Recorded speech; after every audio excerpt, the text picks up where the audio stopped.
Welcome to a deep dive. We've gathered, well, a whole stack of sources, really. Papers, guides, articles, you name it, all looking at professional networking, especially how it looks now, heading into 2025. That's right. And our goal today is to really dig into this material, pull out the best strategies, the key insights, basically give you what you need to build a stronger network, and Yeah. maybe find opportunities you weren't expecting. Yeah, because it's clear from everything we looked at, networking isn't just, a nice to have. It's pretty fundamental. Yeah. A strategic skill for your career, for growing a business, honestly, just for staying in the loop. Okay, so let's unpack that. What is professional networking? Well, basically, it's about building connections for your career development, finding new chances, sharing knowledge, that kind of thing. And the benefits are, well, they're huge. It's not just job hunting, although the sources definitely show it's super effective for that, finding those jobs that don't even get advertised publicly. Precisely. But it's also key for finding clients or maybe people to collaborate with, mentors, Hmm. even investors. If you're launching something new, it helps you stay updated on what's happening in your field, builds your personal brand, your reputation. And I like the point about soft skills, too, Yeah. like communication and especially listening, really hearing what people are saying, plus the ideas you can get. That can spark actual innovation, maybe new partnerships you hadn't thought of. Yeah, and one thing that's really fascinating, maybe a bit counterintuitive, is this idea of weak ties. We all focus Mhm. on our close circles, right? Friends, family, immediate colleagues. Sure, that seems natural. But the research, and this goes way back, but is backed up by huge recent studies, like looking at LinkedIn data, it shows that our acquaintances, those less close connections, they're often the best source for new information and opportunities. Wait, how does that work? Why would someone I barely know be more helpful than my best friend? Because they connect you to totally different circles. Think about it. Your close friends probably know a lot of the same people and information you do. But a weak tie, they're a bridge to a whole different network. New ideas, different job leads, maybe business insights you wouldn't get otherwise. Okay, so they open up new avenues. Exactly. That LinkedIn study found a kind of sweet spot, actually. Moderately weak ties seem to boost job mobility the most. So you need some connection for info to flow, but not so close that everything's redundant. Interesting. So strong ties give you support, but weak ties bring the new stuff. You got it. And technology obviously has just exploded our ability to manage both kinds of ties anywhere in the world. Which leads us right into online networking strategies. Yeah. And step one, according to the sources, is getting your digital presence sorted out. Totally foundational. Your online profiles, that's your digital handshake, your first impression. Yeah. So you need a good professional photo, a clear title that says what you offer, what value you bring. Right, not just marketing manager, something more compelling. Exactly. And a summary that hits your skills, your wins, what you're looking for. Use relevant keywords too, so people can actually find you. And there are tools now, right, like link aggregators to pull all your profiles together in one place. Yeah, those are handy. Makes it easy for people to see the whole picture. Mm. Then it's about using the big platforms strategically. And, well, LinkedIn is the giant here. What is it? Over 900 million users all over the world. It really is essential for connecting in almost any industry. And something like 60% of users are looking for business info there. So it's a massive intelligence source, too. And it's huge for credibility. Positioning yourself as someone who knows their stuff, recruiters are definitely looking past just the resume now. About half check profiles for signs of the value you add through your activity. And jobs, of course. Loads of jobs are posted there. Okay, so profile optimized. What Uh. next? How do you actually use it to build connections? Especially those valuable weak ties we talked about. Right? It takes effort, a plan. You got to join relevant groups. And not just join, participate. Share insights, ask questions. Don't just lurk. And posting content yourself. Definitely. Sources suggest posting, say, 2-3 times a week if you want to be seen as active. Active users get way more interaction. It shows you know your field, makes you more attractive to connect with. Hashtags help with visibility outside your network, I assume? Yeah, use them smartly. Maybe 3-5 per post. Mix broad ones with niche ones. Don't overdo it, though. Looks spammy. Yeah. And try the newer features newsletters, maybe live video. Profiles with video tend to get more engagement. It feels more personal. Following companies, key people, relevant hashtags. That keeps your feed useful and spots chances to engage. And have a strategy. Some sources mention things like the 4-1-1 rule. It's basically a guide for balancing content, like share 4 pieces from others, 1 original piece, 1 promotional maybe. But the core idea is balance. Make a weekly plan. Like, this week I'll send 5 connection requests, comment on 10 posts, have 1 virtual coffee. Exactly, something concrete. And see what works. If certain posts get traction, do more of that. You could even do like a 30-day challenge for yourself. Daily interactions, weekly calls with new people. What about automation tools? They seem tempting. They exist, yeah. Can help manage connections, maybe. But the sources generally caution against relying too heavily on them. Networking needs that authentic touch. Automation should free you up for real conversation, not replace it. Okay, so beyond LinkedIn, the sources mentioned others, like Clubhouse. That was big for a while, especially for certain groups. Yeah, Clubhouse. Audio-only platform. It had its moment, particularly for agencies, maybe businesses. It was more spontaneous. You'd jump into rooms on topics you knew, listen, then raise your hand to share or ask questions. And people would check your bio while you talked. Right, so linking your Twitter or Instagram was key for follow-up. Your bio had to offer value, maybe point people somewhere useful with a link tool. There was a warning, too, wasn't there? Oh yeah, easy to get sucked in, waste a lot of time if you weren't clear on your goals. And most follow-up chats happened elsewhere, like Twitter DMs usually. What about TikTok?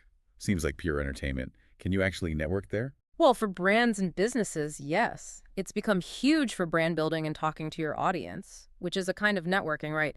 Building community, you create original videos, use their unique sounds and filters, stay consistent. And interacting is different there, too. Totally. Very dynamic. You gotta reply to comments, maybe repost user content that mentions you, use live streams, answer questions with video replies. It needs dedicated time each day. And influencer collaborations seem massive on TikTok. Huge. Partnering with creators, affiliate deals, campaigns, ambassadors, that's a major networking and reach strategy for brands on the platform. So it's not just LinkedIn. There's this whole range of platforms, some super specific. Absolutely. Sources mention tons. Niche communities like GitHub for tech folks, Doximity for doctors, university networks, creative sites like Behance, funding platforms like Gust for startups, even AI-driven ones. Like Lunch Club. What's that about?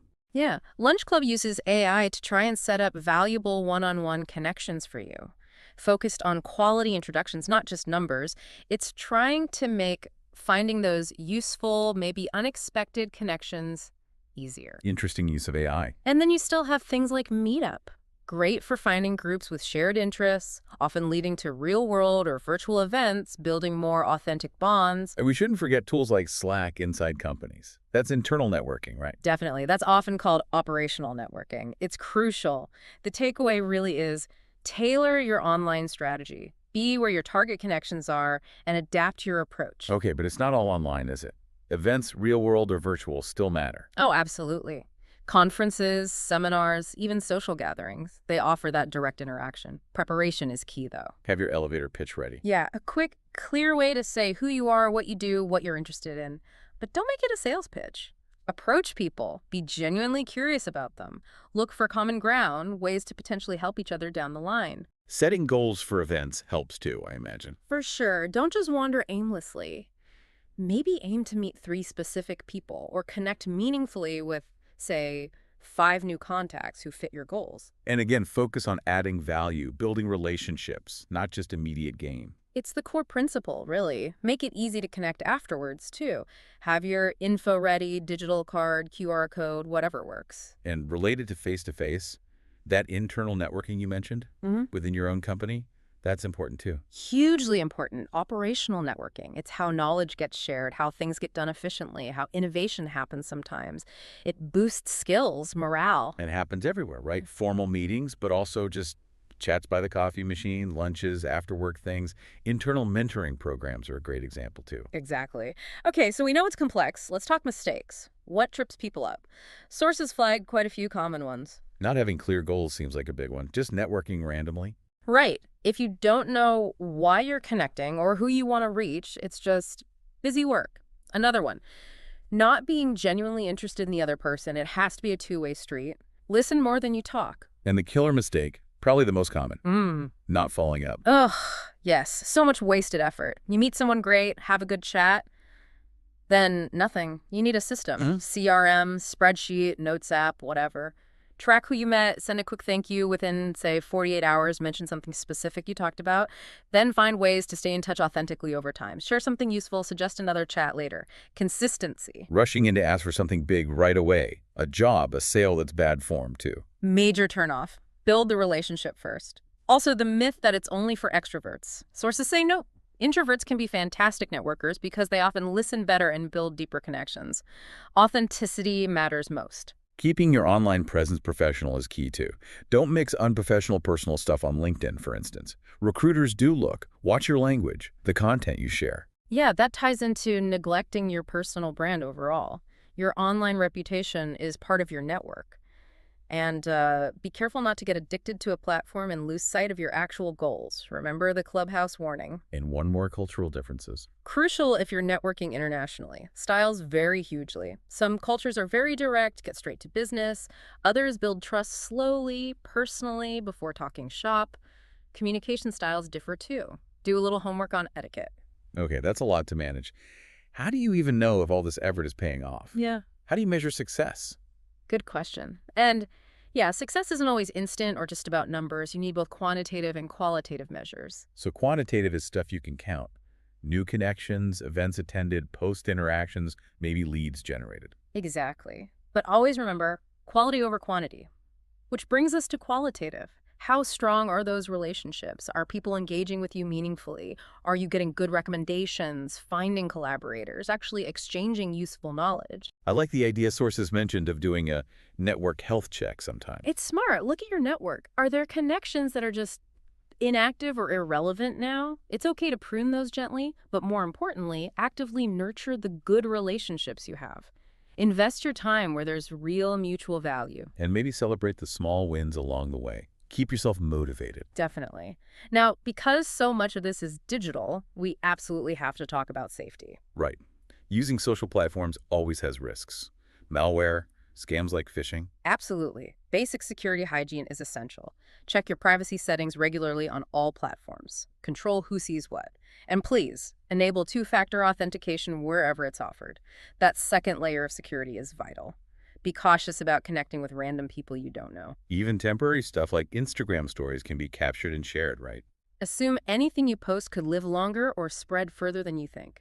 Keep reviewing those privacy and security options. Platforms update them all the time. One source gave a really detailed example using Discord inside a company. That was pretty revealing about platform choice and security. It really was. For internal comms, they found some good things. Easy chat between colleagues, quick questions, finding people fast. Voice channels were good for quick collabs, like pair programming. And social channels help remote workers feel more connected. So it kind of mimicked the good parts of office chatter. Sort of, yeah. Hmm. But the downsides were serious. Mainly security, big red flags. No central control over personal accounts, no single sign-on, SSO, which is standard corporate security practice. Meaning if someone left the company. Exactly. If they were friends on Discord with former colleagues, they could potentially still message them. Huge security and data risk. Controlling access was a nightmare, needing custom bots just for verification sometimes. And its features for bigger, formal meetings were lacking mostly just voice, no recording. So good for casual chat, but not for secure official stuff. That was the strong conclusion from the source. They recommended against it for formal corporate use because of those security gaps and lack of control. It's a great reminder. Choose your tools, internal or external, very carefully. Think about purpose, features, and definitely security. Wow. Okay, this has been a really thorough look at networking today. Lots to think about for how we connect professionally. It really has. I think the takeaway is that effective networking now blends strategy, knowing which platforms to use, and how, with genuine authenticity, being adaptable, and putting in consistent effort. And always remembering it takes time. It's about building real relationships based on mutual value. Not just taking, but giving too. Exactly. It's an ongoing process, connecting, nurturing those connections, and contributing back. So as you're listening, maybe reflect on your own network and approach. And here's a final thought, something bubbling up from the sources. With AI getting smarter and more involved in networking tools, how might that change what it means to build truly authentic connections? How can you make sure technology helps you build deeper relationships rather than, getting in the way of genuine human interaction?